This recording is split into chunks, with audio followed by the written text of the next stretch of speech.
All right. Should we commence? Uh, I'm going to turn down my mic. Thank you, everybody, for joining us on our webinar. And Mark Riley. Well, here we go. Let me see if I can do this. Can folks see this? All right. So, guys, here's what we're doing. Hopefully that looks even a little better. We've had year after year where we have the same bunch of folks going into Oshkosh and having a great time flying our velocities in, parking together on Velocity Row, and basically doing what we do over and over, and we love it. The idea was there were probably others who were finishing their planes, getting to the point where they feel experienced or ready to get into the air show in their own plane. We wanted to put together a little thing so that they would feel more comfortable doing so and try and give them a glimpse of what it's like to bring your own plane to the show, to fly in, and to take part on Velocity Row with the bunch. So with that in mind, why fly your Velocity there? First off, obviously, most of us who built our planes, or even those who bought planes and have taken the time to get to know them and learn to fly them, it's a lifetime achievement when you fly your plane into Oshkosh. Really, if you talk to anybody who's done it, there's nothing that compares to it. It is a life moment that you'll never forget. I thought it was one of the greatest things I ever did when I spent all the years on each plane, finishing the plane, taking it to Oshkosh, seeing Oshkosh from my Velocity for the first time, flying in and landing there. You have that moment where you're on final, you've done it, you've made it, nothing can go wrong now. You land and you pop the canopy and taxi in, looking out the door. There are thousands of people looking at you, and you're looking at them, and you get a whole new perspective. In short, it's just loads of fun. Moreover, you get to share it with the people who most appreciate it and what it took to build your Velocity. You'll get plenty of people coming by your plane, and by plenty, I mean hundreds or thousands, believe it or not, during the course of the week. But the ones who matter are at Oshkosh, and by that I mean other builders, other Velocity pilots, because people, the civilians, if you will look at the plane and go, wow, that's really pretty, cool plane. But they won't get it to the extent that another Velocity builder or pilot will, particularly a builder. They'll look at it and you'll see people pouring through your plane, complimenting you on this little latch or your finish on this or your instrument presentation, your upholstery, whatever. All the little details that make your plane unique. Plus, if you're at Oshkosh, you're never going to see that many Velocities anywhere else ever in the world. It's tremendous. That having been said, there are only so many Velocities at Oshkosh every year. I think the most I've ever seen there is 12 or 13. And there are lots of us out here. So we've always wondered, why not come in? Because, again, it's tremendous to fly your plane in. And not only that, the Velocity people, it's a fun, adventurous crowd of people who are just diverse, and yet they all share something. We've all gone through this process, and we built these planes and flown them. And you've got a bunch of people with a really unique skill set and a lot of common experiences to share. And when I say flying in with your friends, to be with your friends, it doesn't have to start when you're on the field at Oshkosh. Several times we've flown in a loose formation with friends over the lake. The last time we did so was with Bill Batten. We flew over to Andy's house, stopped off. We had several Velocities gather and have a little snack, and then we flew over the lake together. It was amazing. You can't really appreciate what your plane looks like or what a Velocity looks like in flight unless you've done this, really. Just floated there off the wing of another plane. It's an easy flight over the lake together. We had a great time. And when you get there, I've always said, we've got to get more people into this, because you look at this view that I'm showing you right now, just a forest of winglets. It's beautiful. It's moving. And again, you're going to see so many different Velocities with so many little variations and so many great features. I've upgraded mine a number of times because I've seen so many great ideas on other people's planes. And frankly, you take them. So what we're going to do is talk about the practical. If you're thinking about going now or for the first time, great. We'll be talking about some of the basics. If you've been a number of times or even one time and you want to sort of up your game and find out how to do it better, faster, we're going to talk about that too. So we're going to start off now with the sorts of things you should be doing for your long-range planning now if you're headed to Oshkosh in your Velocity. First off, housing. You're going to have to stay somewhere. There are lots of options at Oshkosh, and we've tried them all. Just for perspective, I've been going, I think this will be my 30th trip to Oshkosh and my 9th in my own Velocity. And we've stayed in just about every option. Started out camping. Andy, Rife, and some of the others camp every year, and they love it. And there's a community of Velocity people that basically stays pretty much together, and they've become closer and closer friends over the years, sharing that experience. We stop by and have a snack and visit. But camping is a great option if you really want to immerse yourself in Oshkosh, and you don't have to leave the field during the course of the week. Anything you could possibly need is there. There are trams that take you from the campground back to the show area, back to Velocity Row, wherever you want to go. And we'll talk more about getting yourself oriented at the show and getting around in a bit when we get into the details. Hotels. Surprisingly, you can get hotel rooms. I don't know if you can still get them very close to Oshkosh right now, but we've stayed, for instance, in Appleton and nearby. Some people may like it. The plus side of the hotel is obviously you get your very own air-conditioned room, which on a hot year can be a big thing. You get your own nice clean shower, towels, sometimes a pool. The downside we found is twofold. First off, you're going to have a drive. You're going to have to drive probably from Appleton. Might be 20, 30 more minutes in traffic. And we found, believe it or not, that the energy isn't the same if you're staying at a hotel. We had long-haul truckers staying there. We had, the year we were there, a sanitation crew that was servicing the porta pots at Oshkosh stayed at our hotel with their trucks, which is really fragrant. So I didn't think the hotel thing was it. We've also stayed in local homes. In Oshkosh, all the local people open their homes up, and you can get it through EA housing links on the site. There are also some other housing, I'm going to say businesses that will help you arrange it. And there are different ways you can do that. You can rent a house outright so that it's just you and your group and the owners vacate. I haven't done that, but I know a number of people do it every year and have a great time. You can also just rent a room or rooms in a house. And we've done that where the people literally just give you a key to their house. You come and go as you please. Typically, at the ones we've stayed, they provide you with breakfast. So it's like a sort of B&B experience. We had a good time doing that, but for us, again, it worked, but it wasn't the best fit because I felt a little awkward being in somebody else's house with another family. You'd be in the TV room and the family was there. It's inexpensive, it's convenient, but it wasn't really for us because you also needed a car to get around unless you want to walk to a bus stop.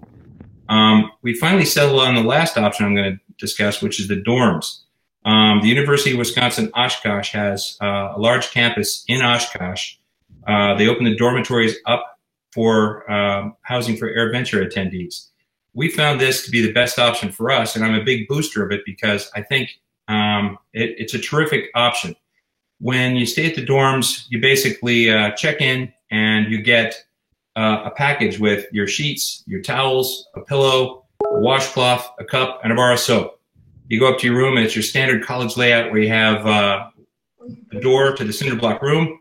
You've got 2 wardrobes. You've got 2 desks. You've got 2 beds. You have a refrigerator. That's all that's in the room. You can rearrange the furniture any way you want. And then you have, by floor, you have a men's room and a women's room, and they have common showers.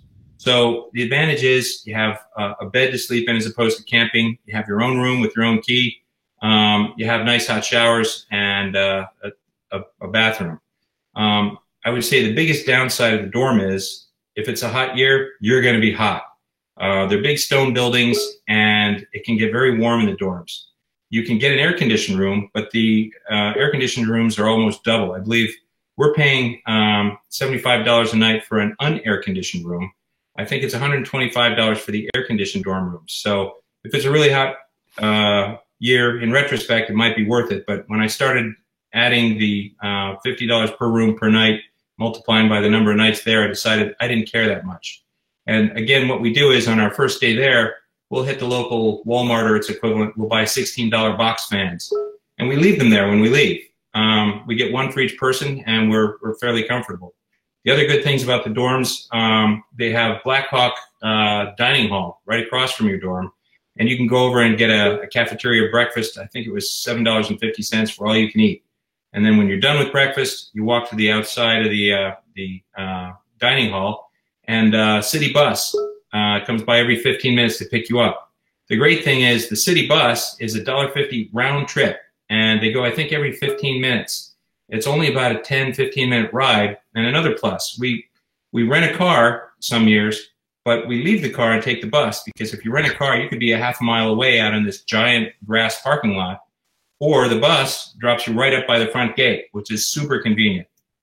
Again, it can get pretty warm, but here's a shot of what the dorms look like when you check in. There's not much to them. They're simple. You've got a window, you've got outlets, you've got desks and a bed, and that's it. So when we first get there, sometimes it's pretty warm, and the first job is to cool down. Second job is to go out to the store, get lots of liquid refreshment. Here's a shot of the bus. The bus is pretty fun because it's loaded with pilots from all over the country. We strike up conversations on every bus ride. We met tons of people. I sat next to Jimmy Doolittle's grandson on a bus ride last year. Now, car rental. We are lucky enough to have friends, the Farrells, who are typically driving in now, and they bring a large van, which is super handy for us because we can go wherever we want, whenever we want. Car rental can be tough. If you're going to get a car for the show at Oshkosh, get one now for, say, 2019. I don't think you'll ever get one at Oshkosh. They have them available to pick up at Oshkosh if you get them way, way in advance. They're expensive.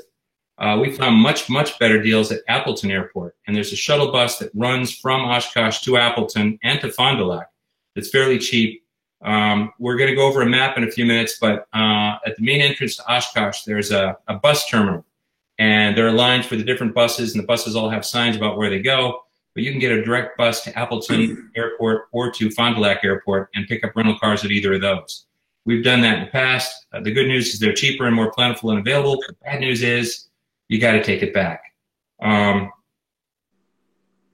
So what do you do now to get yourself and the plane ready? First off, think about whether you're current, whether you're in practice. I know a lot of us, myself included, have made the mistake of putting too much time into the plane, to construction and working on that, and not enough time staying current. Andy and some others will remember that the first time I flew my plane in, for instance, I had literally finished the last details on the plane the Friday before the Sunday departure for the show.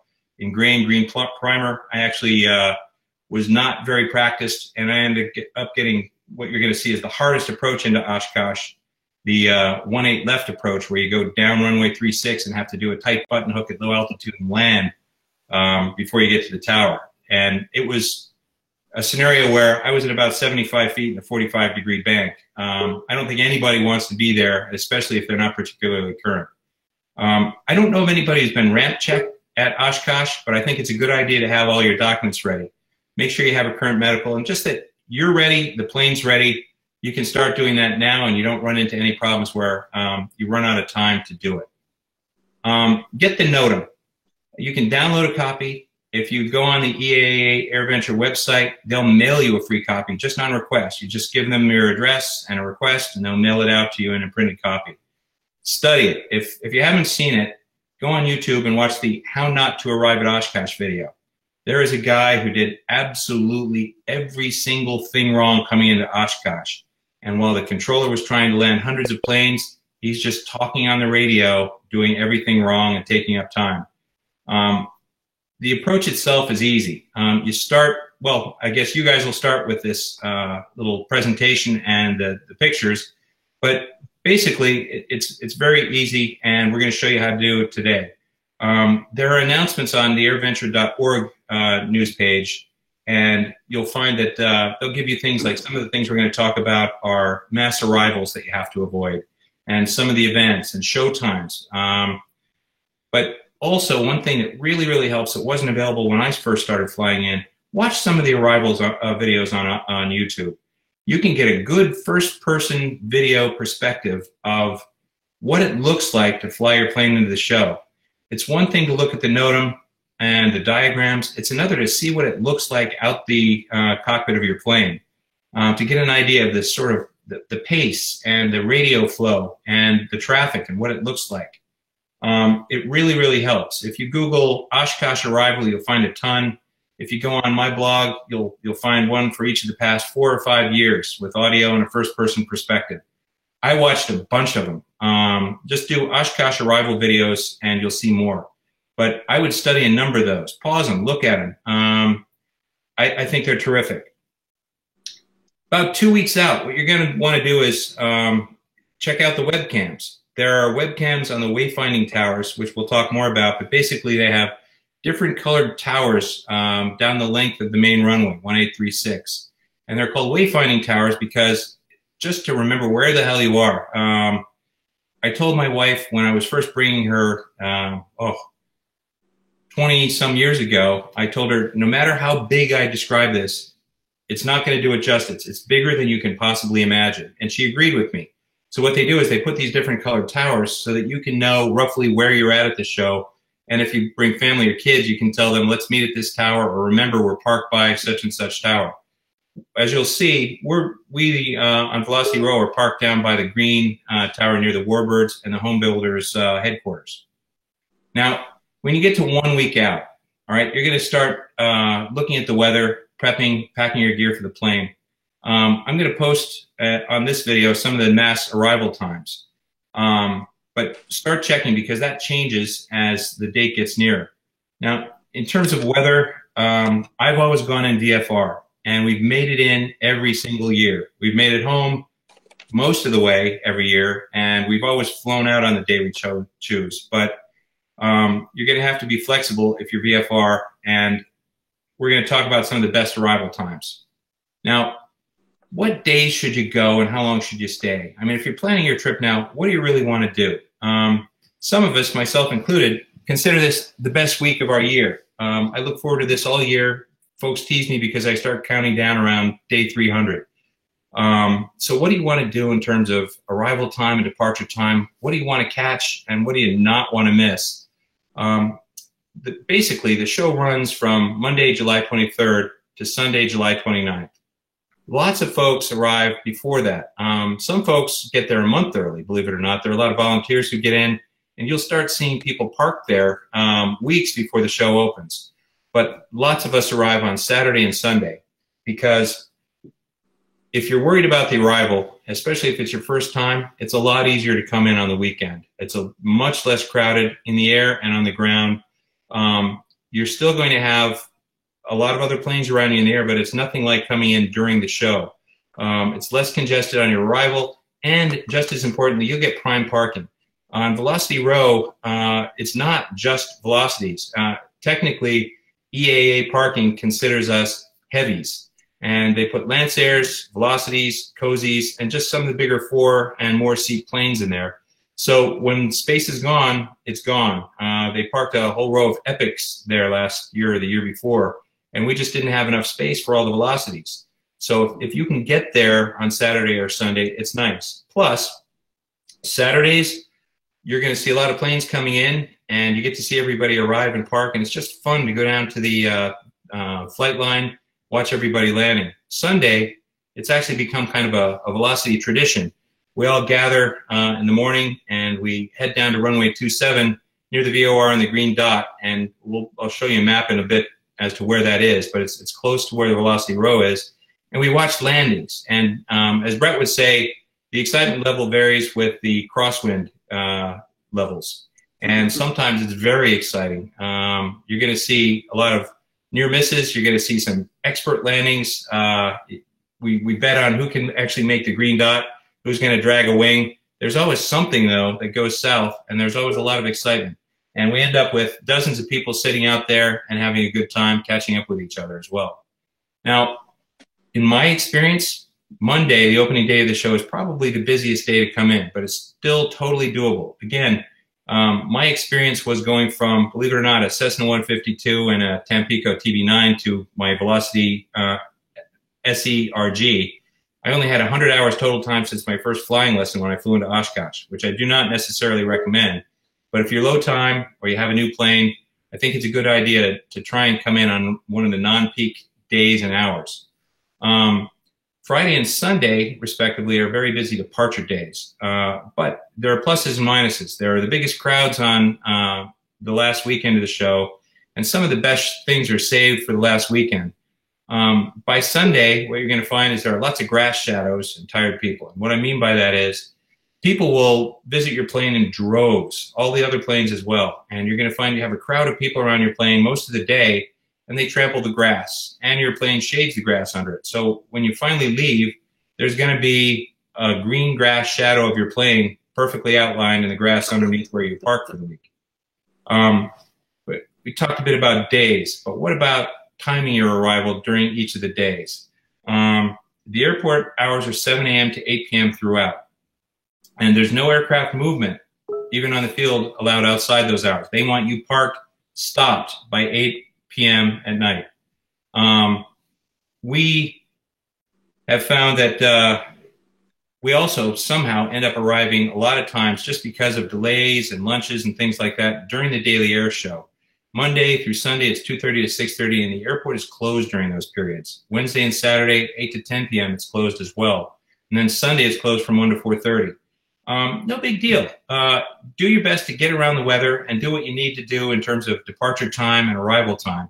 The airport opens around 30 minutes after the end of the show, and they will announce it on the ATIS. I say around 30 minutes because I've seen it where it's less, and I've seen it where it's more than an hour. But the important thing is Appleton and Fond du Lac are minutes away. You can literally see Oshkosh when you take off from either. And so if you get there and it's just about to start, or the show is already on, just land. Use the bathroom, get a snack, whatever. They have hot dog stands set up. The ramp is filled with interesting planes. You're there. Don't worry about it. You're already enjoying your time. So land at one of those airports. Listen to the ATIS. And I can tell you, when the airport is reopening, you'll see people stealthily walking around listening to their phones or the radio to the ATIS, and it's kind of like a strategic air command scramble when they reopen it. Everybody runs to their planes, starts up, and lines up, and it's on. You try to get to the arrival procedure, but no big deal. It's really actually kind of an experience if you've never done it to just land at one of those airports and check it out, and then head over to Oshkosh. We've also gotten there the day before when we did the hotel room, landed at one of those airports, and then flew in the next day. Now, mass arrivals. A lot of folks like to come in groups of types. The Cessnas to Oshkosh have published that they're coming in Sunday at 7:30 a.m. The Moonies are scheduled to come in Saturday at noon. The Bonanzas are leaving Rockford Saturday as a group at noon and arriving shortly thereafter. Now, when I tell you these are large groups, I mean huge, as in there is a solid line of Bonanzas taxiing nose to tail for half an hour. It's massive numbers of airplanes. A couple of years ago, we also were witnessing the Mooney mass arrival on Saturday, and the first guy in the landing, which they had practiced for years, didn't fully extend his gear, shut down the runway. Every other Mooney had to divert after all that time and effort, and everyone else had to divert as well. So probably the worst time to come in is during one of these mass arrivals. If you do, they may put you on a hold, or you might sneak in a little before or after. But remember, Fond du Lac and Appleton are your little holds where you can go over and be more comfortable than just circling a lake. Now, what do you bring? Let's start with airplane stuff. And by that, I mean all the things you're going to need that are airplane specific as opposed to personal gear. We tend to fly over Lake Erie and Lake Michigan every year and just go in a straight line from Pennsylvania. I recommend highly that if you're going over a lake, although the Velocity will float indefinitely, bring life preservers. Dwayne Swing kind of famously has told us that your ditching procedure is ditch, climb out on the strake, and fish until rescue arrives. I mean, these things will never sink, but I will have a life preserver and survival gear. By that I mean a handheld radio and an ELT with me on every overwater crossing. Bring along a means to secure your rudders. People have had their rudders damaged because there's always some sort of strange weather at Oshkosh. There's always a storm during the week at some point, and your rudders will flap in the wind and they can be damaged. There are a number of options that you can bring for that, from chip clips, homemade ones. I just published some. You can take an aluminum, little piece of aluminum tab, put 2 pieces of clear tubing, and just slide it in so that you slide in the gap between the rudder and the lower winglet. That's fine. I also went even simpler than that. If you bring some 1-inch Gorilla tape or duct tape, just put a tiny 2-inch tab at the bottom of your rudder. You're good for the week. I recommend bringing a cover your airplane will get dirty and wet at Oshkosh. You have 800,000 people tromping around in grass, and every single day your plane is going to be covered with dust that's been stirred up and blown onto it. Bring cleaning supplies. We have a little cleaning kit that we bring just for Oshkosh. One of the best things that we found is a thing called California Water Wand. And that's a trade name if you look it up online. But any kind of large water squeegee will work. Every single morning when you come out to the plane, it's going to be covered with dust and heavy dew. And that's a good thing, because if you squeegee it, the dust comes off and all the dirt comes off with the water, and you end up with a fairly clean plane right off. So the typical morning routine for everyone with their planes at Oshkosh is to have their squeegee, to bring a selection of rags, to bring some Plexus or other canopy cleaner. And the first thing you do in the morning is take the cover off, lay it out to dry, squeegee the water off the plane with the dirt coming off with it, get the rags to get the remainder, then use Plexus on the plexiglass to get it all nice looking. Typically, we will also put on the pitot covers and chip clips at night and then take them off and store them in the plane during the day. I personally also like to bring some sort of oily rags for anything like that to clean up, and we bring flits for all the metal parts. They come in little tiny tubes. I will also recommend that you bring a repair kit. I think everybody should have one of those on any long trip, but we've found that we've used the repair kit on a number of occasions. You'll find sometimes cowling screws are missing. You need to tighten the cowling screws. You want to fix a little leak. You might have various small repairs that you need to make. So we bring that along every year. A little duct tape goes a long way too. Also, you're going to need tie downs. You're required to tie down your plane. Most people that I've talked to have found the claw the most effective one there. It's easy to put in. It's very, very secure. It stows small, but it's a good option. There's no requirement that you use that, but bring a good tie down, whatever you're comfortable with. The other things you need to bring are your parking signs. If you're VFR, bring a VFR departure sign. If you're IFR, bring an IFR departure sign for leaving.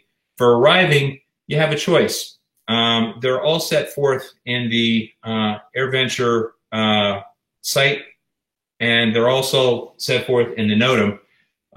If you want to camp with your plane, you're going to need an aircraft camping sign. If you want to be with us on Velocity Row, all you need is an HBP, home built parking sign. I have one, I'll show you at the end of this presentation that I made, finally, a double-sided laminated one, so I don't have to keep doing it every year. But after you land, you're just going to hold it up, and that's all you're going to have to do. And we'll talk about that in more detail. Absolutely, positively, bring folding chairs. You're going to be walking for miles and miles and miles.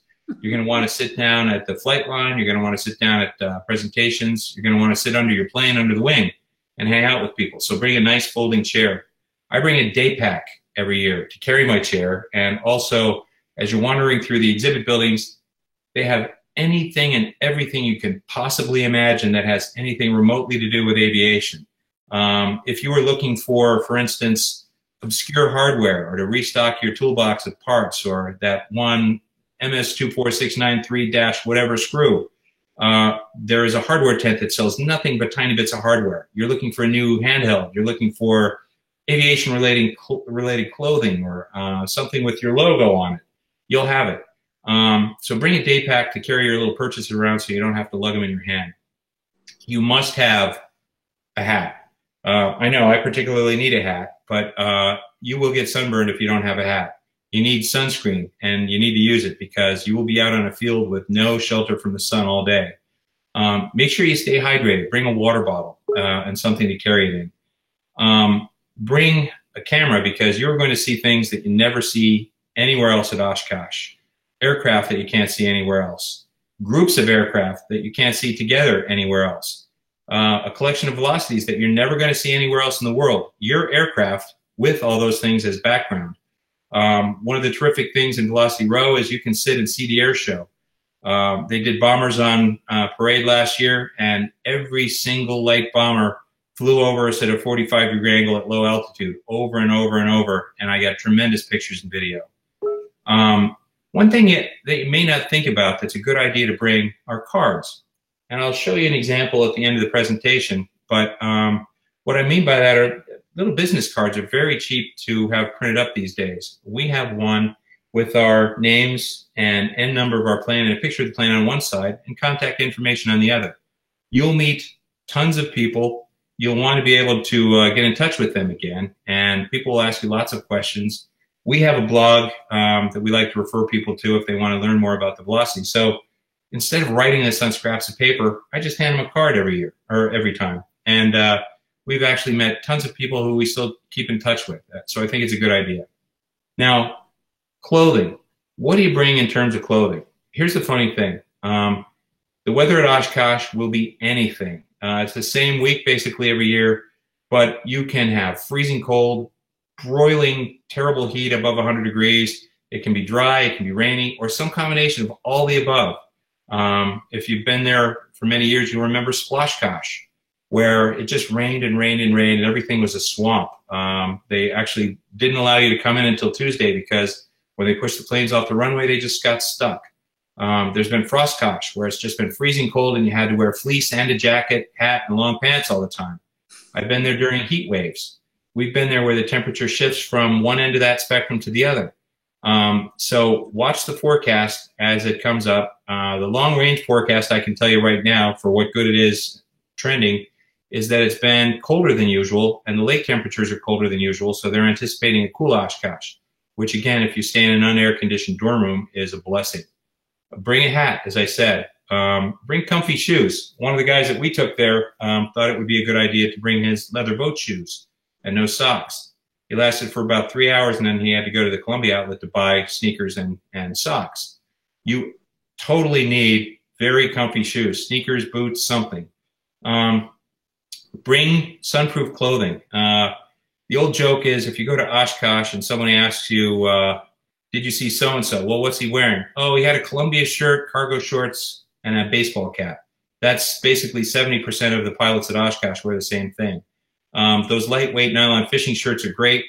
A lot of people wear those. Baseball caps, the safari hats that go up on the side are good. I tend to bring both because when I wear a baseball cap, it shades my face mostly. And then by about halfway through the week, the back of my neck starts to burn.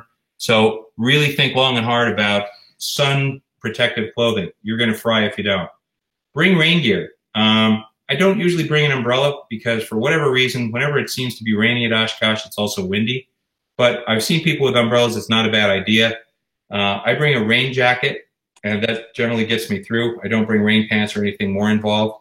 If you totally forget, everybody sells little EAA disposable plastic ponchos. And if you want to get by that with that, it's fine. One thing that I didn't think of for the first few times I went until I actually damaged it is something waterproof to put your phone in on those rainy days, because being out all day, you're going to get your phone wet no matter how hard you try, in the backpack, in your pocket, wherever. So I just bring a simple Ziploc bag to put my phone in. I think that's a good idea. Bring a warm layer because early in the morning, it can be cold. I know Rene Dugas tends to have about 5 layers of clothes on in the morning and shed them a little bit as the day goes by. But even my wife and I tend to find that some mornings at Oshkosh are fairly cool. We like to get to the show early, and sometimes we stay late, and early and late can be cool. We've actually had to borrow clothes for the Velocity picnic sometimes because it got really, really cold. So look at the forecast, look at the highs and lows. You're better off having a little of everything and layering. Now, let's talk about flight planning. First off, very generally, you should add at least 30 minutes to your anticipated arrival when flight planning, because otherwise you're going to run into problems with not closing your flight plan, be it VFR or IFR. You are going to have delays getting in. And if you watch any of my videos, you're going to see that we enter the approach and have to turn out and start again more times than we don't, because it used to be that they would tell you to start at a particular point, which we're going to talk about, and people would get to that general vicinity and then sort of file into a line. What's happened over the years with GPS, though, is everybody arrives at a distinct point in space. So you're all coming to this exact point, and you're going to have to probably sequence and spend some time sequencing in. There's a limitation that IFR flight plans have to be filed at least 22 hours in advance. VFR flight plans, there are no limit. Typically what we do is we file our flight plan just before, maybe 15, 20 minutes before we take off. I've never had a problem. Now, plan on arriving at Oshkosh with plenty of fuel. We typically stop somewhere just on the far side of the lake coming from Philadelphia. And that means we have about an hour flight in with maybe 50 gallons on board. That leaves me with lots of fuel. I could circle, I could go over to Appleton or Fond du Lac, and I could take off again, all without having to refuel. I just find that I have a lot more peace of mind when I have lots of fuel when I go in. I don't ever want to have to divert because I've been on a hold and I run out of fuel.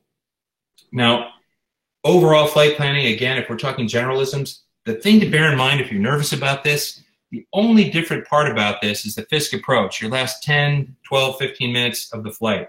The rest is just flying like you're flying anywhere else on a long trip. And basically, all you're going to have to do is fly to Ripon, follow some railroad tracks to Fisk, and then follow instructions given to you by the controllers right down to the runway. And once on the ground, this is what's really great. Once on the ground, your work is done. Mentally, obviously stay alert, but your work is done. You're going to put your HBP or other parking sign up, and flagmen will direct you individually all the way to your parking spot and then actually help you park. I mean, they will literally pull you into the spot and stay there until you're ready to tie down. It's a big airport. There's a lot going on, but I have to tell you, even the first time I found that easy. You literally have people every couple hundred yards along. You can see the next one before you get to the one ahead of you. So you never feel lost, never feel stressful, and they will direct you right over. And again, if you have the HBP sign up, they're going to put you right on Velocity Row. And I'll show you the general diagram, and we'll walk through that in a minute. So let's go through this step by step. Here's our arrival procedure. Now, you're flying along from wherever you're going, and you're going to make your first part of your approach at Ripon. So wherever you're coming in from, plan. I don't know whether you're going to go over the lake, whether you're going to go around the lake, whether you're coming from the west. Frankly, I've never done that, so I don't know what the terrain is like out there. But when you start getting near Ripon, this is where you want to have your game on. So you've got to have your lights on. And I turn the landing light on, and I turn on the position lights and strobes. Then you monitor the arrival ATIS on 1259, and you note the runways in use. They'll say, that's one of the first things that you're going to hear in the ATIS is that runways 27 and 36 are in use. Sometimes they'll just say runway 27 is the sole runway in use. But whatever it is, you've got your NOTAM with you, and I put little yellow sticky tabs on them, and I have each runway approach and instructions tagged in there with just a 27, 18, whatever. So once I get to that point and I'm approaching Ripon, we just flip that open, and I've got it on my lap, and I've already studied it, but I have it there anyway as sort of a crutch. I have a little cheat sheet with these sorts of little notes that I have on this page in front of you, right in front of me, so that I'm checking that off as I go. Because you are excited, it's sort of a high workload scenario as you get into the traffic. So cut yourself some slack and have a backup in case you forget anything. Have this in front of you. So you monitor Fisk approach after that on 120.7 after you get the ATIS. Now there are two approaches. There's the high approach and the low approach. The high approach is at 2,300 feet and 135 knots. The low approach is at 1,800 feet and 90 knots. I've done both. The 2,300 foot approach at 135 knots is much, much easier in a velocity because on the low approach at the 90 knots, there are aircraft that are struggling to maintain 90 knots. There are nervous guys in Cessna who don't want a high workload, and those guys are dragging it along at below 90 knots. So what can happen on the low approach is you find yourself at a high power setting, just wallowing along, hanging on the prop with your oil temperatures going up. That being said, sometimes they will tell you that the 1,800 foot approach is the only one in use. So I've done it. A velocity can do it. You just have to stay on the numbers, keep it 90, and you can do it. The high approach, which is most always available, is the preferred approach in velocity. It's much easier to do. You're going to have cooler temperatures and a lot easier time.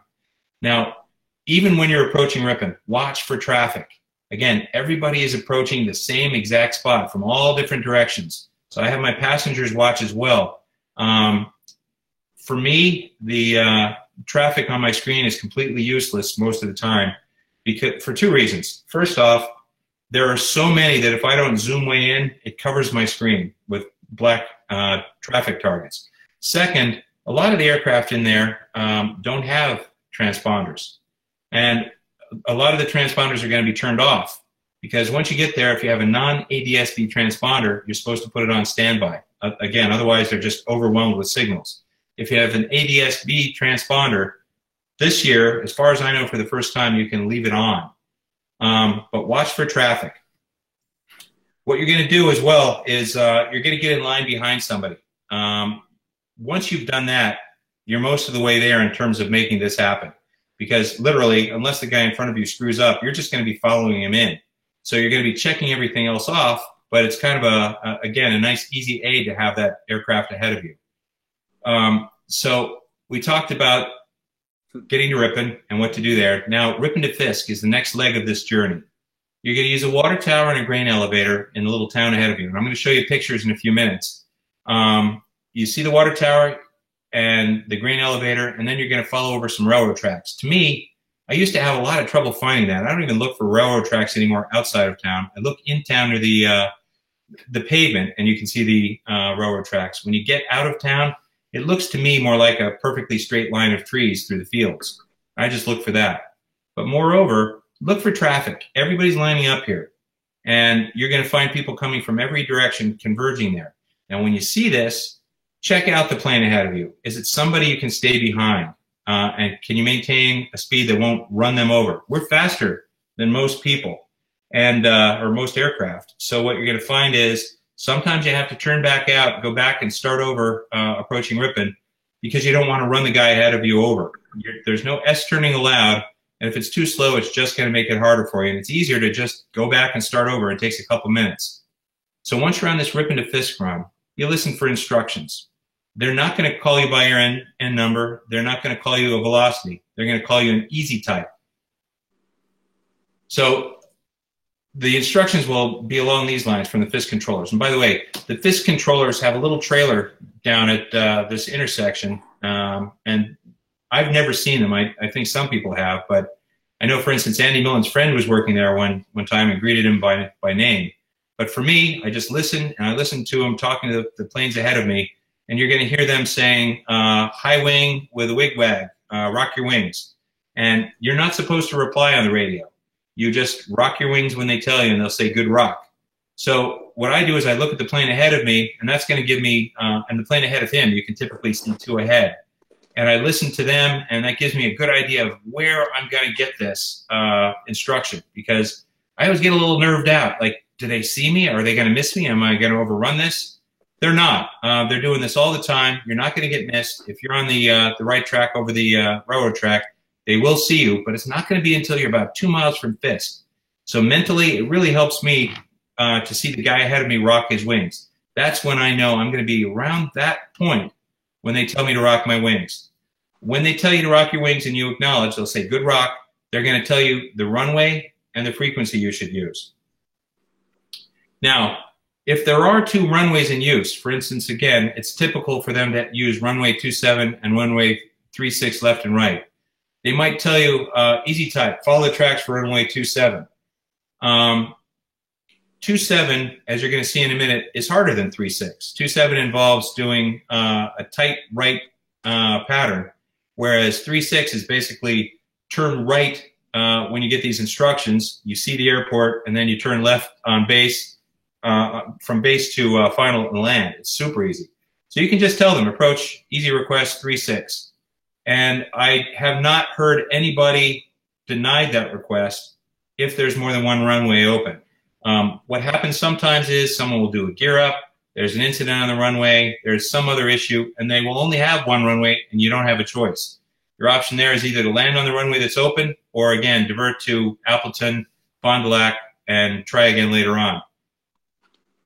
Now, you're at Fisk. You've just rocked your wings. By the way, get a picture or video of that, because that's a moment. That's a sort of iconic moment in the Oshkosh approach, the rock your wings thing. So when you get that, they'll tell you to switch over to tower frequency, and there's a different frequency for each runway in use. So say you're landing on 3-6 left. They're going to tell you which frequency to switch to for that. It's in the NOTAM. And we're going to talk about it in more detail in a minute. But keep your eye on the plane ahead of you and maintain that spacing. Make absolutely sure your gear is down. Sometimes at FISC, they'll tell you to put your gear down. And the tower will tell you again to put your gear down. But the last thing you want to do is do a gear up at Oshkosh in front of everybody far away from home. You just don't want that to happen. So at this point, I always put my gear down. I'm not waiting until I get on my final approach. So here we go. This is the NOTAM. I hope everybody has a good view of this. And in fact, can somebody tell me if they're hearing me? All right, great. Want to make sure I'm just talking away. So this is super, super easy. I'm going to show you the cursor here. So here you are in Ripon. From wherever you're coming in, for me, I'm coming up like this from Milwaukee. I get to Ripon, and that's it. Now, I've done all that stuff we described, and all I'm going to do really is I'm going to go down here, lake on my left. I'm going to go to over Pickett and to FISC. And right around here, they're going to tell me to rock my wings as I approach FISC. And then they're going to tell me to either do the approach, most typically up the railroad tracks for 27, or I'm just going to turn right there. They'll say, easy type, make a right turn for left base for 3-6. And so I just turn right here. There's a highway. I go right down the middle of the highway. And then way back here, and I'll show you a picture in a minute, you're going to see Oshkosh. And you're going to see 3-6, which is a giant runway with aircraft parked all around over here on the show side. So you just come down. Couldn't be easier. Keep your spacing. And when you get down here, you do your left base, you land, you're going to roll out, and they will tell you, easy type, turn left at the next exit. And you turn left, and there's a flagman waiting for you. Super easy. And then they'll direct you point by point. Down here at the lower right, there's a picture of what this looks like. Again, the railroad tracks to me look like a line of trees at the time we're going there. But here are the two options. You're either going to go up and to the right toward 27, or you're just going to turn right and go down toward 3-6. It looks like that. Now, I'm going to go through each of the runway options for you because you may have a choice. So let's go through what the approach looks like for each and which ones are the easiest and most desirable and which ones you might want to consider opting out or asking for an alternative. So runway 27, I think this is the most common, and we've been asked to land this just about every year for the last 5 or 6 years. That's the one I just showed you, where you just follow the tracks up, and you're going to go up here, and you're going to land this way toward the lake. So you go up, you come down. Before you get to the lake, you're going to do right for base, a right for final, and land coming back the way you came. The easy way, orientation-wise, is 27, and when you get up there, it's going to be pointing back from the lake. So you're going to be approaching on runway 9, and if you went down runway 9, you'd end up off the lake at the far end of it. What they're going to ask you to do is to stay inside the gravel pit. So when you get to the near side of runway 9, on the left of the runway, you're going to see a big gravel pit. And they don't want you to go to the left of that in your direction of travel. But the closer you get to the runway on the downwind, the tighter that turn is going to be, because you're not going to know as you're going downwind necessarily where on the runway you're going to land, because there are colored dots down the runway. And this is the only place that I know of in the world where multiple aircraft are landing on the same runway at the same time. So just ahead of you is an aircraft, and they're going to give him a dot further down the runway. They're going to give you a dot in the middle of the runway. They're going to give somebody else a dot at the near end of the runway. And everybody's landing at the same time. So as you're going down, pay attention to where the dots are. I typically start the downwind run at 1,000 feet and a 500 foot per minute down descent. I'm ready to land, and I'm ready to turn right for my base at any time. I cheat it to the left as far as I can on downwind. I'll show you a picture in a minute. There's a road to the left of the runway that parallels runway 927. I stay to the left of that. And then I listen for my assigned dot and my landing clearance. For instance, easy type, you're cleared to land on the green dot. Once you have that, you can turn in and land. And they'll typically say, turn your base at the numbers, turn your base at the orange dot or whatever. They'll tell when to turn base and that you're cleared to land. Now, here's the good news. You can easily stop from any of the dots on the runway. It doesn't matter which one you're clear to. Don't worry about it. It's a huge runway. You can stop from any of them. So here's our diagram. Again, what you're going to do is you're coming from Fisk, and you've made that right turn to continue following the railroad tracks. You're going to come up there. You have the airport in sight the whole time now. You can see the whole thing laid out before you, and I'll show you in a picture in a minute, but it's super easy. There's that gravel pit. Down here, here's the road that I told you about, and there are neighborhoods over here to the left of the airport. And you get to see those houses up close and personal. So come up here, and yes, I turn before the gravel pit, but I don't turn here. I stay just inside the gravel pit so that the road over here is on my right as I'm going down the runway. The further you are from the runway, the easier it's going to be to make that final base and final. Now, don't be surprised. This over here is the edge of the lake. That's the shoreline. Many times what will happen is somebody screws up, or they're just taking it too slow and it's starting to get close, and what they'll do is they'll extend people out over the lake. So that's actually a good thing. Count that as a blessing. If the controller tells you extend over the lake, I'll tell you when to turn your base, or extend over the lake and follow the traffic ahead of you, maintain spacing. That's going to give you lots of extra time to do everything you need to do. It may be that you come down here and you get midfield and they say, make your base at the orange dot, land on the green dot, and then you just turn and do this. So don't do anything you aren't comfortable doing. I can tell you that it's not terrible if you cheat it out this way. It's not really hard, and if you watch in the approaches, there's nothing dramatic going on, but watch your speed, watch your power setting, watch your descent rate, make sure that that dot is not, going up or down in your canopy, and don't make that base to final turn too slow or too low.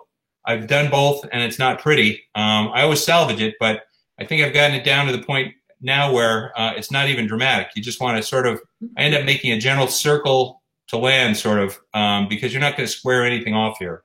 So a nice circle to land, come in, put it down, and once you put it on the ground, they're going to tell you where to turn off. And typically, for me, they brought me down to the end of the runway, all the way to the end, and then I taxied all the way back, and then I cross here, and then they'll bring me up to parking, and we're going to go over that. But let's show the next page here. Here's what it looks like.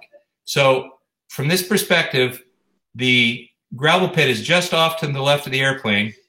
There's that road that I told you about, the far left road over by the neighborhoods. I go up this street right here, just to the left of the big road. And that's my landmark. And as I'm coming up that street there, I'm looking over, and here are the dots on the runway. And so you come up here, and at some point, he's either going to tell you, make your base.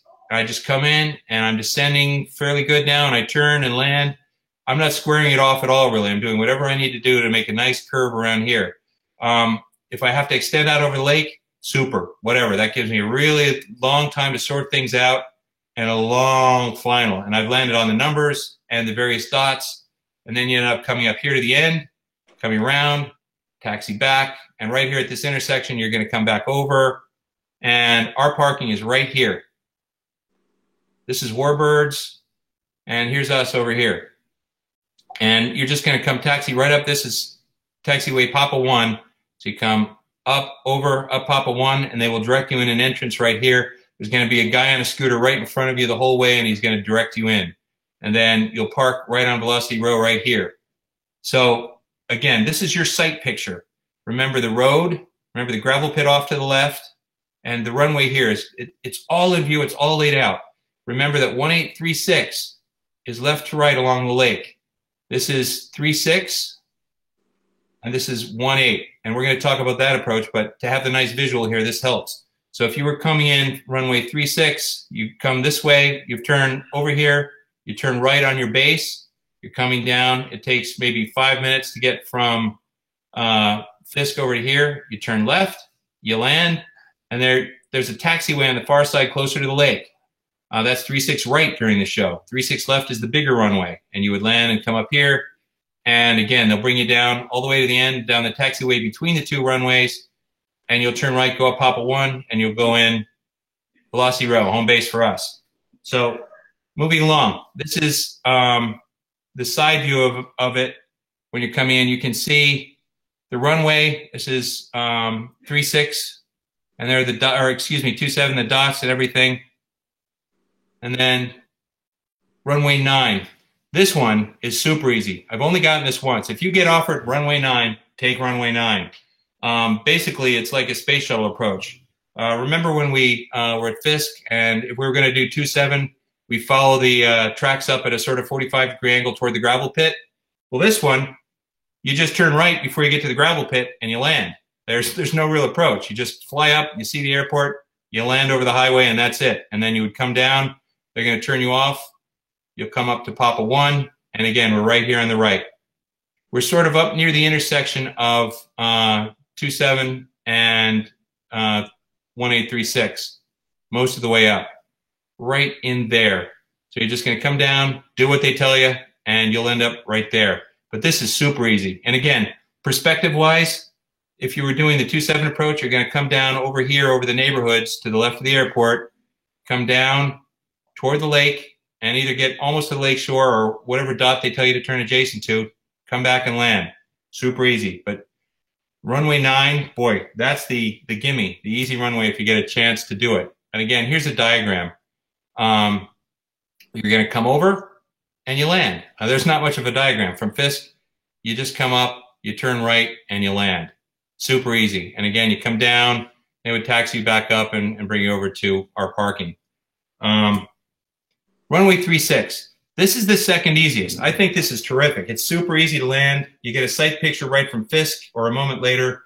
Basically, what you're going to do is when you get to Fisk and you've rocked your wings, they're going to tell you turn right for a left base for 36. Within a few seconds after making that turn and heading down the highway, you'll have your bearings. You're going to shoot for the right edge of the airport. You're going to listen for the left or right assignment, which may change as you approach. Because if somebody comes in on the Warbird arrival, they'll put them onto runway 36 right, and they'll make you change to left. But all you're going to do is come up, make a base to final turn, and land. Super easy. Here's the diagram, right? So you're coming over from Fisk. You've just rocked your wings over here. You've turned right, and you're now on a left base. You cross the big highway. Now you got to get ready. Again, for me, I'm at about 90 knots, and I'm descending at 500 feet per minute. I'm set up for landing. I'm checking my gear several times so I don't screw up. You make a nice left, and you have all the runway in the world. They'll probably give you a dot. If somebody's behind you close, they might say, keep it in the air until the yellow dot. Keep it in the air until the pink dot. You land, and once you land, the tower controller is going to tell you, exit the next taxiway, follow the flagman. And that's literally all you do. So super easy here as well. The NOTAM gives you the landing distances from each dot. Again, they're all fine for us. I mean, I think any of us can land in 3,400 feet on a huge runway with an approach like this. Oh, and one more thing. So you're going to come down and you're going to come over to a taxiway. You're going to bring you down again to Papa 1, and you're going to turn left when you get to the end of the taxiway. And it brings you up here, and you'll park up in this area. So here's what it looks like. Here's your actual site picture. You've just made the right turn at Fisk. You've flown down there. You crossed over the big highway, and now you're about to land. It doesn't get easier than this. You're this far away, so you're going to have a long final. You turn left over here. You bring it in, and they've actually got a grassy sort of cut area here in the grass for the center line. Most of us have extended runway center lines on our EFIS units anyway, but this is impossible to mess up. You make a nice high, easy turn out here. You do a long final. You're going to land. You're going to turn off here. You're going to do this taxiway up here with the show on your left. You're going to go to the very end, and at the very end is Papa 1, the taxiway that leads to heavy parking, which is on the left over by Warbirds. You don't have to remember any of this because the controller is going to tell you when to turn off. The flagmen are going to be stationed along here with flags waving you along. They're going to tell you where to turn left, which is going to be at the end. And then there's going to be a guy in a scooter assigned just to you to scoot you up to where you turn off. They'll open the little flag gate. They will take you in the scooter right in. Now, something to be said about that. Sometimes when you land and you get up to Papa 1 and you get to the velocity turnoff into our little parking area, especially on the weekends, they'll let you taxi all the way into your spot where you're going to tie down. That is down the taxiway, through the show area, past the porta potties, past the subway, turn left and you park. If it's during the show or if there are a lot of people around, they're going to tell you to shut down and give you the symbol or beep their little scooter horns at you, and you got to shut it down. It's slightly downhill and super easy to pull down to your spot. Also, I'll be there, and a lot of other people are going to be there to help you pull in. It couldn't be easier. Here's a view as you turn base to final on 3-6. Again, super easy, long final as you can see. You can see that little path that's carved in between the fields there. There's a runway center line you can't miss. You're going to go up here, turn off right around here, follow this taxiway down to the end right here, and left, and this is our parking up there.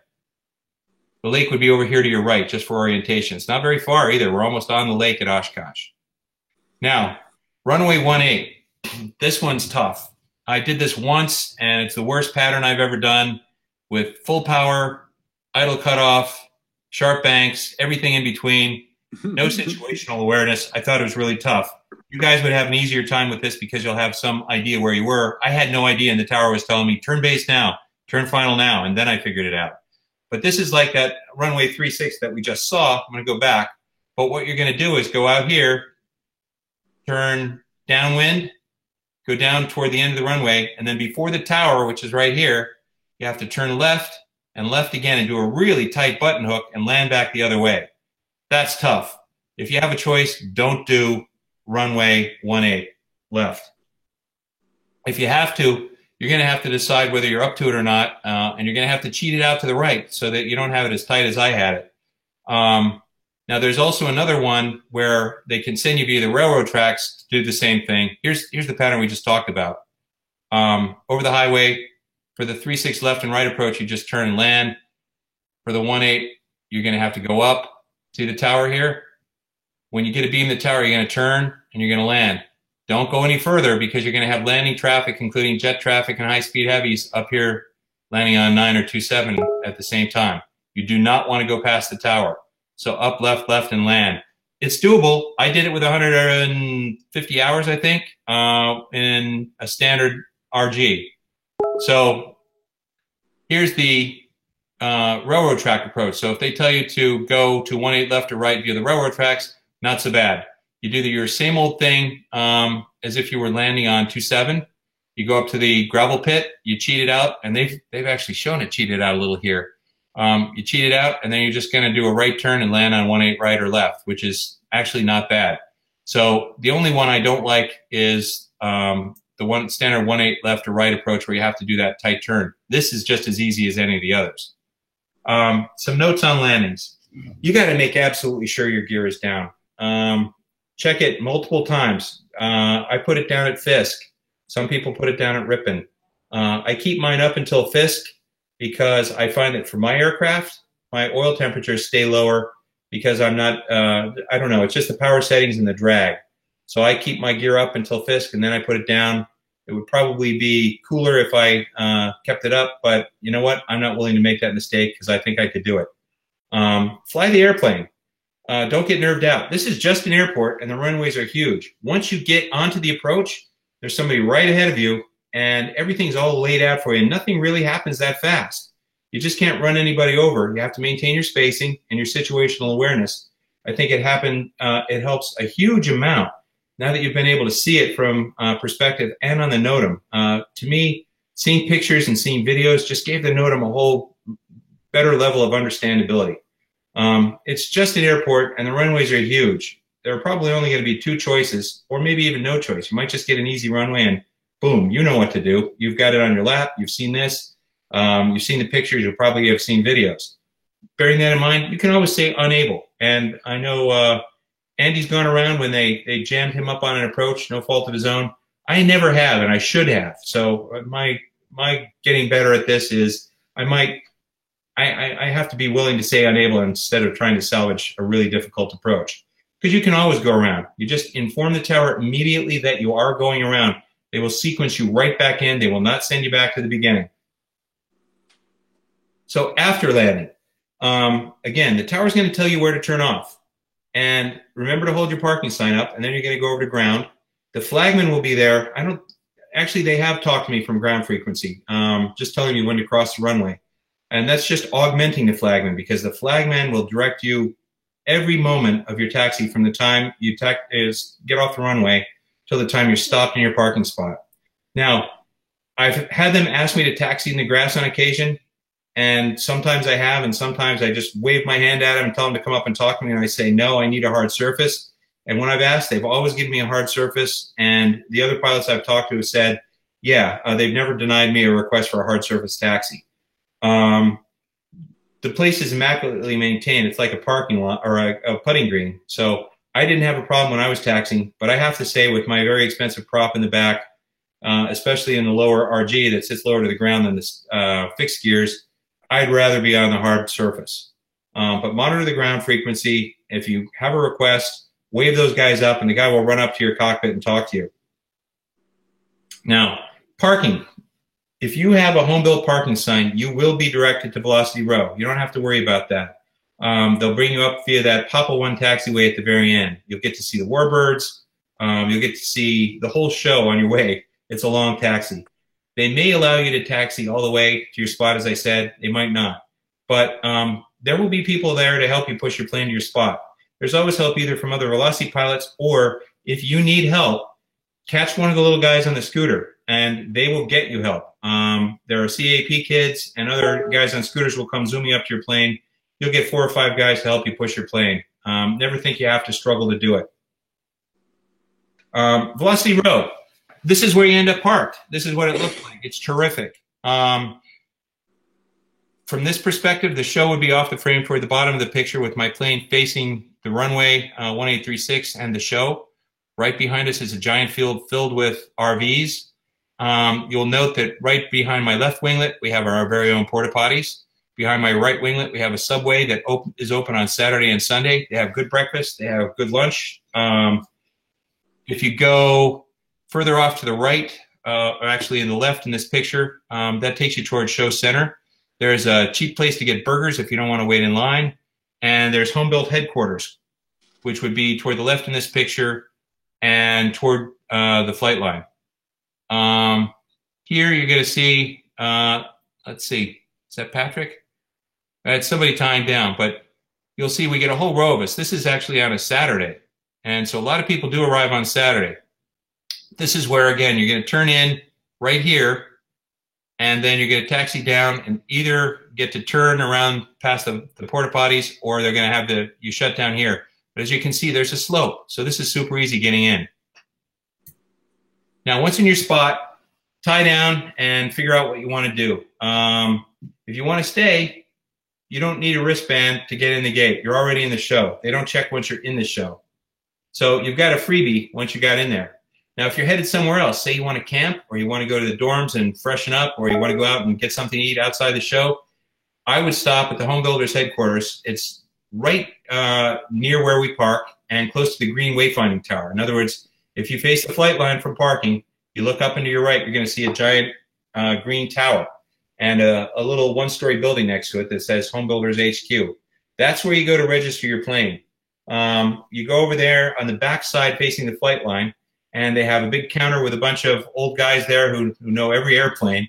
You go up, you tell them where you parked. Oh, and I should add, you will have a row number and a space number. I never, ever remember that, and I just give them something close when I go over there. But here, this is in terms of upping your game if you've done this before. Note your row number and your space number and write it down before you go over there. When you go over, you get a bag of goodies, a mug, a prop card to put on if you want to judge, or just to put some information on, a pin saying that you flew in, and a map. They won't give you any of this stuff unless you do buy your wristbands there. Because although you're in and nobody's checking, they want you to get your wristbands. It's not a bad thing to do, though, because you skip the main line, or the big lines at the main entrance the next day. Now, here's the wayfinding tower. This is what it looks like. You look up, and they got the big green one near us. On the side facing to the left that you can't see is actually a picture of Bill Mulrooney's Velocity on top.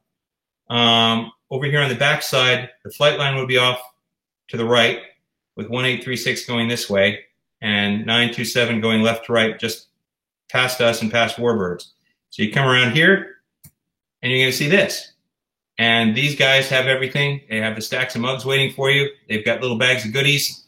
And you register your plane, and They'll ask you some questions about the details about your engine, your end number, how many times you've flown in, that sort of thing. If you've been there before, they'll already have that information. But you get your stuff, you get your wristbands, and you head out. You head back to your plane, and there are welcome wagons. And this is, again, up in your game if you've already done this before. I didn't know about the welcome wagons for the first 6 or 8 times I flew my plane in. And then I think it was Andy Millen, it was Andy Millen who told me about them. And after that, I saw them all the time. They'll have these little cut-down vans and Volkswagen Bugs and things like that. They're not street legal. It's just big benches and storage areas in the back. And if you go over to that Home Builders HQ we just saw, on the near left corner, or excuse me, as you face the building from the back, the near right corner facing the runway, there's a Home Builders HQ welcome wagon representative. And you just ask him, and these trucks will pull up. They'll take you back to your plane.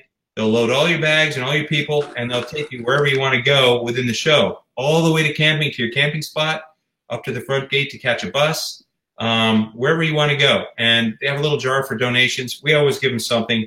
They even give us free water bottles. They're just super friendly. This is what they look like. This is from the perspective of Velocity Road, looking back toward the RVs and the subway. It's just super easy. You pop in here, they take you wherever you want to go for free. Once you're there, what do you plan on doing? Well, generally, we get to the show when it opens at 7, and just about everybody with Velocity gets there pretty early. We take the covers off and lay them out to dry. We squeegee off the dew and the dirt, as I described. The chairs come out. Everybody gathers in groups, starts talking, and the day begins.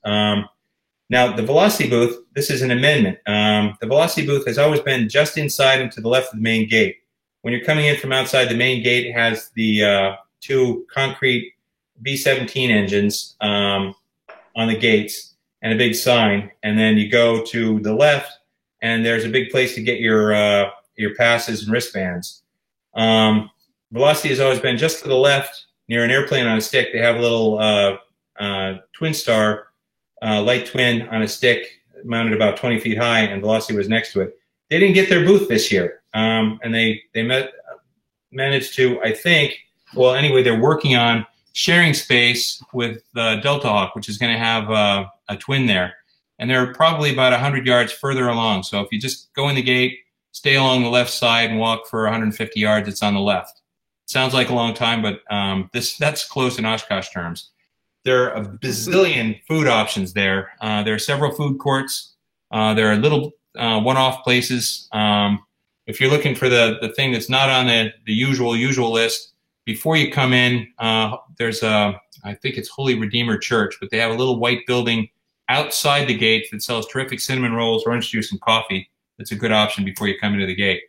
Now, let's get our bearings. So again, I'm going to do this again just because I think it helps. This would be down and to the right off the diagram.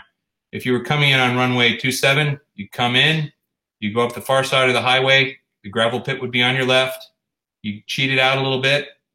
You get down to the end, and they're going to tell you which dock to land on. You land, and probably off to the end of the runway, unless they tell you to turn off here.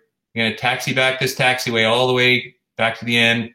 Flagmen are going to make you stop here, and then they'll tell you cross runway 27, and more flagmen will direct you up, and you're going to turn right again, and they're going to bring you down this way, past the Warbirds. You're going to turn right on taxiway P1, and you're going to park right over in here. Again, there's the Home Builders HQ right behind us or close to flight line, and the RVs are going to be here, and we're parked right in that area. Now, if you were landing on runway 36, you're going to come down here from Fisk. You've made your right turn after you rock your wings. You turn your left, you land. They'll tell you which taxiway to get off. They'll taxi you down with the show on your left and all the people sitting in their chairs watching you. You come down to taxiway P1, turn left. There's a guy on a scooter who'll turn you into your parking and bring you to your space. Runway 9, super easy. You come down, they're going to tell you to turn off. They'll bring you over back to P1 and into our parking space. Now, once in the show, if you face the runway, you've got the wayfinding towers to always tell you where you're going. Right down here is Boeing Plaza. That's where the heavy iron is. The big bombers, the tankers, the fighters, things like that are going to be parked here. If you keep going down a little bit, you're going to find vintage and antique. You're going to find the ultralights, Paradise City down here with the powered parachutes, the ultralights, the stoles. It's really neat, and they're flying all day, and it's pretty cool to watch. They have a tram that runs up and down this main drag. You can hop on and off wherever you want. They have a tram that leads to the campground, which is way off here to the right in Camp Scholler. The fly market is over on this side. So you come over here and you could buy basically anything you can think of. The exhibit buildings are in the center, so that if you either walk over or take the tram down the main drag here, this is all parking for home builds along here.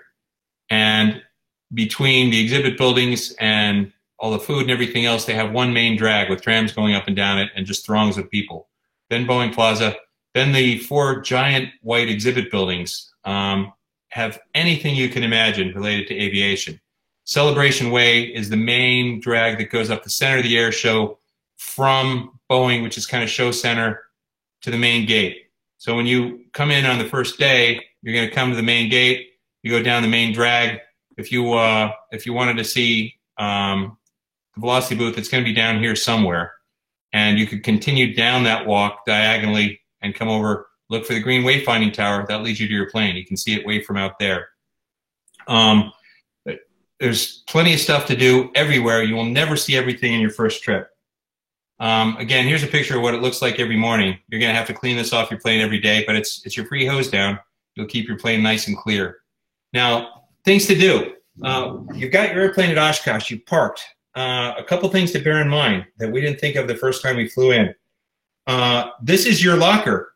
This is your storage unit right in the middle of Oshkosh. So you don't have to drag your backpack in and out every day. We put the cover on. I don't even lock my plane. I just close the doors and I put the cover on. You can leave your jackets in there. You can leave your stuff in there. We certainly leave the chairs in there and never bring them home during the show. We typically go in, get the plane ready to show in the morning, all cleaned up, cover off, ready to let people look at it. If you have your doors open, expect people to come up and poke their heads in and ask you questions. If people are all around asking you questions and your wife or significant other is saying, look, I really want to walk around, I know you enjoy this, close your doors. That's kind of the signal that you're going to be heading out and you'll be back in a while.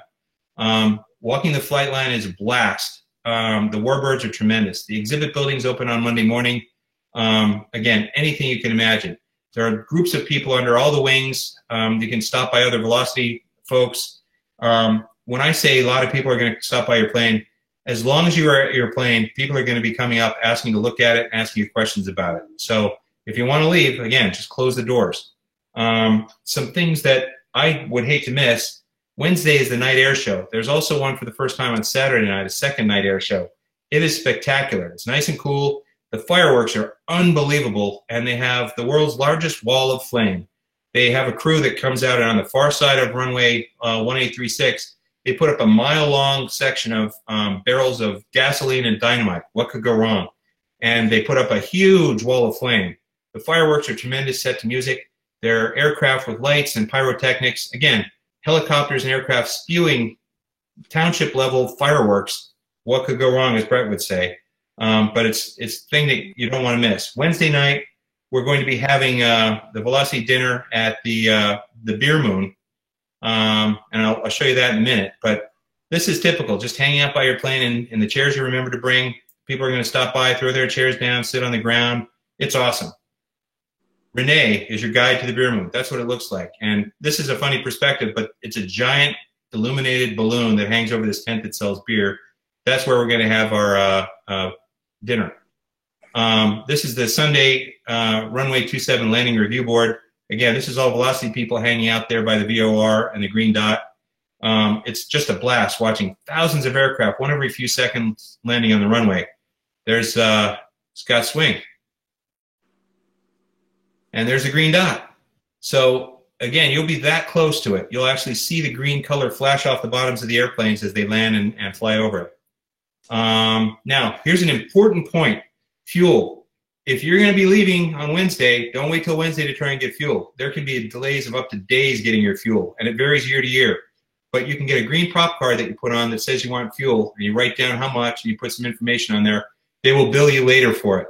But if you see the fuel truck and you're near your plane, flag him down. Get it while you can. If you wait to the last minute, I know I had to send my wife running after the truck one time. So now we're at the end of the show. You've gotten to whatever day you want to go, and it's time for your briefing and your departure. So get your briefing. There will be guys walking around doing briefings. There's a place you can go to get briefings. There isn't much to it, really. I'll explain what they're going to tell you. But you're going to monitor the departure ATIS on 12175 before you start up. And what they're going to tell you is that you're going to taxi down that big, long taxiway to the departure end of runway 36. Now, you got to push your plane up to the taxiway. You're never going to be allowed to start up in velocity row or near. So, again, if you need help, ask us. Any of the other velocity guys will help you. And you can ask a guy on a scooter, and people will magically appear to help you pull it up. When you get up there, make sure you're ready to go. The scooter flagman is going to be there to clear you out onto the taxiway. When they tell you to go, they're going to want you to go right now. So be ready to start up. As you're sitting there, it's not a terrible wait because Mustang after Lightning, World War II fighters are going to be taxiing by 10 feet from you, like really good close-up view and sound. Don't forget to put your sign in the window. You either have a VFR or IFR departure sign. That will tell them where to direct you. And stay tuned into the ground frequency after you get the ATIS. And it's posted. And it's in the NOTAM. For instance, here's Andy Millen getting a departure briefing. This is what the dudes look like, and they'll give you a little sheet telling you what to do. So after that, you're going to pull your plane up. This is what it looks like looking back at the parking area, back and right there. So we pulled out, and we just pull it that far up, maybe 50 yards, and you stop at the little line across the edge of the taxiway. And at this point, we are ready to go. I got one chalk in. I've got everything ready to go. Passengers in with the headsets on.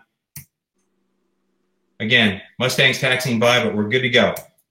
And now you taxi out to the main runway. You turn right. There are flagmen directing you. They'll direct your taxi to the very end of the runway with the show on your right. You're going to go the whole way. And at the end is a MUCAL. It's a mobile plywood crappy command center with a bunch of FAA types who are going to direct you onto the runway and clear you for departure. This is the view as you turn right, and now you're going to do that whole mile-plus long taxiway down to the end. With your VFR, actually, there's your VFR sign laid on the glare shield. That'll get you down there. That's the view looking back as you get near the end. And here's the view as you get to the end. You're going to come down here. You're going to wait. As you get near the end, you're going to stop in traffic. Turn 45 degrees to the right or left and do your run-up. Be ready to go when you get down here. That's not the place to do the run-up. Before you get to the end of the taxiway, be run up and ready to go. Because when you get down there, they're going to say, easy type. Line up and wait on runway 36 left side of the runway. They might even put somebody on the other side of the runway. And then they'll say, clear for departure. So, departure times. If you try and depart at a peak time, this is what you're going to get. I did this. That's me right in the middle. And all my cylinder head temperatures and oil temperature were near red line. I had a 40-minute taxi down that empty taxiway I just showed you. And departure times can be right before the air show starts. They can be right at the end of the day, before the airport closes. You'll see when it builds up during the show. Don't do this, or you're going to have to worry about your temperatures. Now, it's going to be in your departure briefing, but all you do is after takeoff, you turn right before you get to the tower, maintain a heading of 150 degrees, and remain below 1,300 feet until you're clear of the Oshkosh Airport airspace. This is all set forth in the departure NOTAM for you in excruciating detail. So again, it's super easy. Now, here's a diagram. Again, you're going to take off, you're going to turn right, and you got to stay clear, and you got to go out of the area before you climb out. Typically for me, I'm getting out on that heading, 150 degrees. I get down here. Once I'm over the coast, that's when I climb up. This is the view after you make that right turn. This is 150 degree heading on departure, immediately after departing the airport. There's the tower. So again, our parking is down here. You're going to taxi down that whole huge taxiway to the very end. You're going to turn, take off, and turn right before the tower. Head out at 150 degrees until you leave the area. And that's it. So at this point, I'd like to see if anybody has any questions. We're exactly at 1 hour as far as I can tell. Mark, Bob here. Yeah. I'm wondering if it is control tower the week before the Oshkosh. No. Not the whole week. I think it starts on Friday, where they have the arrival procedure in effect. So if you came out on, say, a Monday, a week before the show, it's just a regular airport. Uncontrolled. No, there's still a control tower at Oshkosh, but you're not doing there the Fisk approach with Fisk controllers. Okay, but there is ATC at Oshkosh. Yes. Okay, thank you. And they're probably the most competent, friendly guys you'll ever run across. They compete throughout the nation for spots to get on that tower crew and to get the very coveted Oshkosh ATC shirts. Yeah, it's Monty here. I think that Oshkosh is class B airspace when it's not the air show. Right.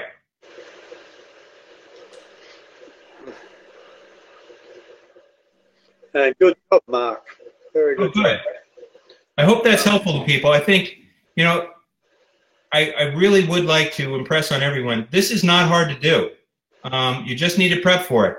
It's actually, I landed at West Palm Beach and thought that was harder to sequence in with that jet traffic than it was to land at Oshkosh. These guys are out there with nothing but a desire to help you.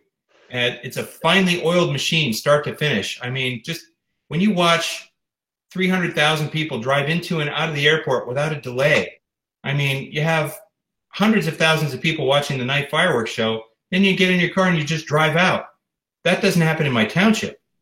I'm trapped in the parking lot for a half an hour trying to get out, but everything is just so honed to perfection. It all just works. And I don't think there's a bad option in terms of what housing you do, where you stay. You're going to have a great time either way. And if you haven't been there before, it's bigger than you can possibly imagine and better than you can possibly imagine. If you have been there before, I think you're going to find something new about flying your Velocity in if you haven't done that. In terms of just being there with your plane, showing it off, frankly, is awesome because nobody gets very much appreciation during the building years. You're just that idiot building an airplane. And after you finish it, yeah, you get attention when you land at airports and such, but people will go crazy over your plane. Lots of fun.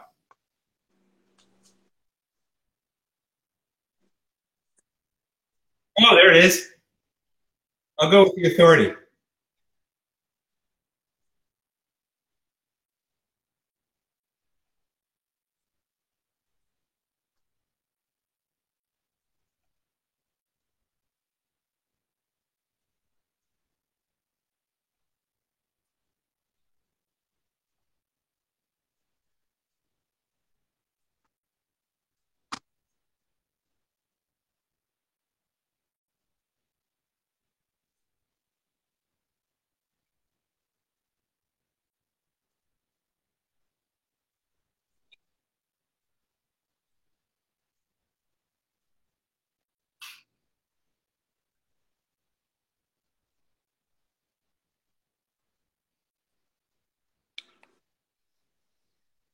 Exactly right. And sometime you have to ask Brett his Oshkosh VFR, low VFR arrival story. It's probably one of the best stories I've ever heard from Dwayne. And I've stopped screen sharing, so let me just show you. Here's the little mug you get. And here's another tip. When it's time to leave, I didn't mention this. So what do you do? How do you get to your airplane, and what do you do then? Well, you go to the main entrance, and you turn left, and it says guest services. There's a separate counter. You go over there and you tell them, and you're with your bags, etc. You tell them, we're departing. And they'll give you this. It's a little VFR departure card that supposedly gives you 45 minutes. Basically, it gets you through the gate, and no one's ever going to check. On the day you leave, go in and get one of these. Don't buy a wristband. Even if you're going to stay till afternoon, get this little card and go in there. And that'll get you in. In terms of the signs, again, I made this. This is what gets you into Velocity Row. This is what gets you out VFR. You just hold it up. In terms of the cards, this is what we had made up. I hope you can see it. We have the plane, and then on the back, just contact information. So those are handy to have. And to note them, again, I haven't tabbed it yet, but I have this on my lap when I land. Anybody else have any questions about anything or anything that we missed that you think would be helpful to folks? Yeah. Hey, Mark. Yeah. Hey, I've been coming in on Mondays, and I find it to be very light traffic. I've never had to go around What time do you come in? in a hold. It's been really good. And most of the time, I'm not even following anybody in. What time do you come in? Mid to late morning. Yeah, you know what? That's great. I've had the opposite experience a couple times, and I've had it the other way sometimes. I can't figure out a rhyme or reason to it, other than weather. Sometimes I find that if there's been a front or something that keeps people out, you get this back pressure build up, and everybody floods in. Yeah. Or if you have bad weather coming and you're close, other people are saying, no, Mas, I'll just wait till tomorrow. You can go in and it's empty. So there are a lot of different factors, and you're right. You could go a couple of years and not have a problem. But I avoid Monday morning because we did it 1 or 2 years and it was pandemonium. Okay. Anyways, hey, I also drive the welcome wagon, and you guys, when you register, the welcome wagon crew is right next to that registration booth. Stop in. They've got a phone number, so you don't have to go over there. You can call the phone number, tell them what row you're in. They'll come out. That's a good point. Right there at the plane. I've always just walked over because it's, what do you think, 100 yards? Oh, yeah, it is close. Yeah, but you're right.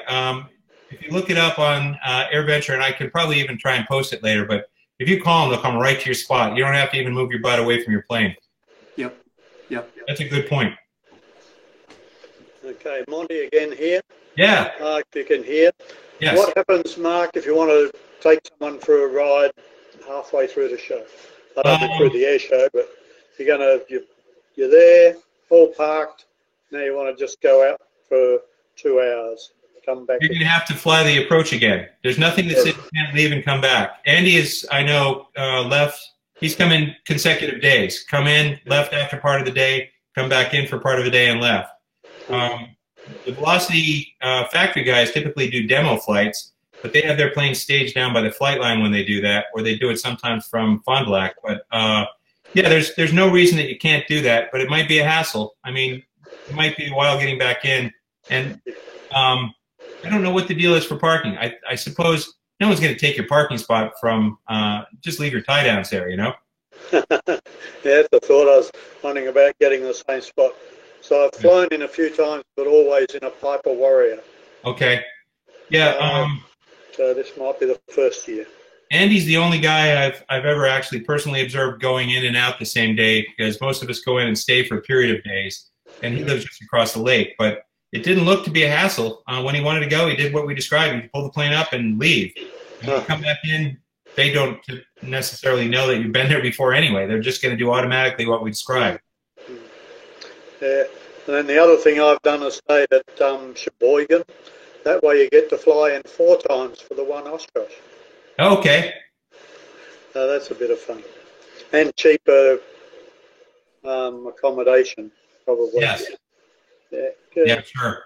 I've never done it just because once I'm there, I like to just be there and soak it all up. Yep. We have the Velocity pilots get together multiple times throughout the week.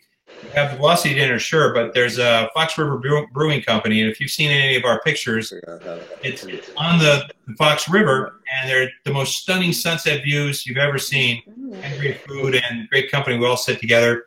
And there's another restaurant called Mahoney's we all go to together with groups of 20 or plus people. We go to a really crappy college bar at the UW Oshkosh, Kelly's. I've got the shirt. We go there, and it's picnic tables with pilots from all over the world sitting out under an awning. It's great. Yeah. Good. I'll mute back again until I think of something else. All right. Anybody else? Well, great. I hope everybody enjoyed this. I hope it was some use to you. We'll make sure it gets up on the website so you can follow it up again if you want to repeat anything. Certainly, if anybody wants to email me with any questions, I'll be happy to do my best to answer. And I look forward to seeing as many of you as possible at Oshkosh. Thanks. Mark, thank you very much. That was a fantastic presentation. I appreciate all the effort that went into it, and I hope that we get a big group at Oshkosh this year. Also, a special thanks to Andy Millen for organizing this, and Brett Farrell, who is recording it. Okay. Thanks, everyone. Have a good night. Yeah, great summary, Me Mark. too. Good. Really good. All right. Bye-bye. Bye.